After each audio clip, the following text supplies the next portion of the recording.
हरियाणा के विकास कार्यों की। आइए अब हम बात करते हैं दक्षिण हरियाणा के शहर महेंद्रगढ़ की। पेट्रोल व डीजल के दामों में बढ़ोतरी को लेकर कांग्रेस कार्यकर्ता विधायक राव दान सिंह के नेतृत्व में महेंद्रगढ़ के लघु सचिवालय में धरने पर बैठे। वहां पर कांग्रेस कार्यकर्ताओं ने हाथों में नारे लिखे पट्टियां लेकर पहुंचे। वहां पर कार्यकर्ताओं ने सरकार विरोधी नारेबाजी पर गुस्से का इजहार किया। वहीं विधायक राव दान सिंह ने पूर्व विधायक राव बहादुर सिंह ने ऊंट गाड़ी में सवार होकर प्रदर्शन किया। राव दान सिंह ने अपने संबोधन में कहा कि आज पेट्रोल और डीजल के दाम आसमान को छूने लगे हैं और आम आदमी का जीना दुर्भर हो गया है। केंद्र सरकार महंगाई रोकने में फेल साबित हो चुकी है। पेट्रोल डीजल की बड़ी कीमतों से सरकार को एकदम फेलियर बताया है। उन्होंने कहा है कि आज केंद्र सरकार की नीतियों के कारण जहां देश में बेरोजगारी फैल चुकी है, वहीं पड़ोसी देश के साथ भी देश के संबंध बिगड़े हुए हैं।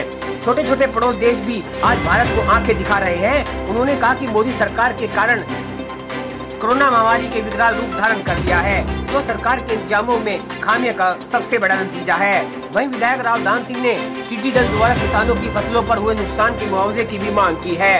कांग्रेस पार्टी की तरफ से राष्ट्रपति के नाम ज्ञापन एसडीएम विश्राम कुमार मीना को सौंप दिया है और मांग की गई है कि पेट्रोल डीजल की कीमतों पर लगाम लगाई जाए।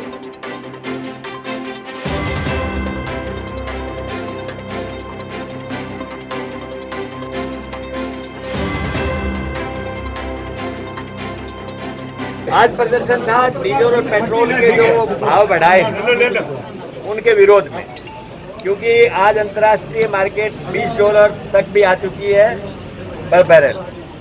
और जब हमारा टाइम था कांग्रेस का यूपीए सरकार के अंदर, तो $140 तक तेल पहुंचा हुआ था पर बैरल डॉलर। फिर भी यहाँ पर 55 और 60-56 से ज़्यादा भाव नहीं जाने दी। आज $20 हो गया तो भी भाव जाके 80 रुपये पहुँच गए। तो एक सरेआम लूट है ये आम जनता से। हम उसके विरोध में एक ज्ञापन दिया है आज, जो राष्ट्रपति के नाम है माध्यम से श्री उपमंडल अधिकारी के नाम से, श्री मीणा जी के नाम से।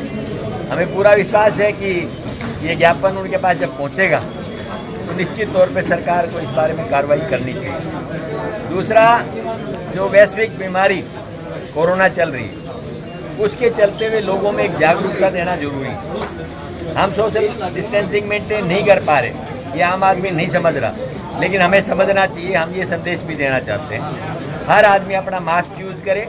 अभी अगले 3-4 महीने तक मुझे लगता है जिस तरह की परिस्थितियां और ICMR ने जिस तरह की रिपोर्ट दी हैं, ये बीमारी और बढ़ सकती है। तो जब तक हम सचेत और सजग नहीं रहेंगे, तब तक मैं समझता हूँ कि हम इसका समाधान भी नहीं कर पाएंगे। अभी तक अंतर्राष्ट्रीय स्तर पर कोई भी दवा इसकी नहीं आई है।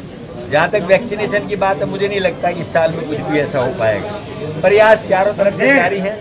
हमारे साइंटिस्ट भी अपने रिसर्च पर लगे हुए हैं और वो पूरी तरह से प्रयास कर रहे हैं, लेकिन अभी तक रिजल्ट सामने नहीं आए। राजवाल देश का और प्रदेश का, हमारे प्रदेश में परिस्थिति है वो सबके सामने। जहाँ तक देश की बात आती है, हिंदुस्तान एक टाइम इंदिरा जी के टाइम पे नॉन अलाइनमेंट कंट्रीज के नाम पे इतनी बड़ी ताकत था।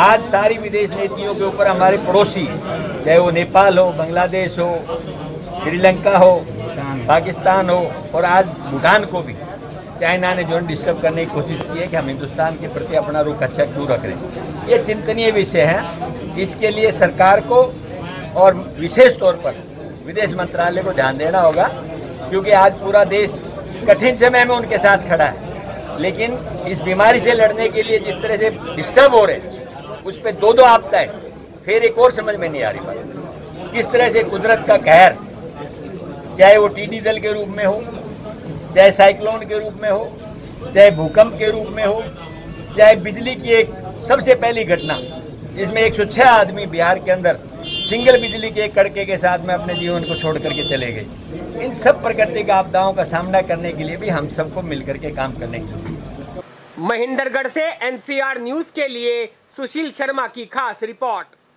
अपने शहर की ताजा खबरों के लिए NCR न्यूज के साथ बने रहिए।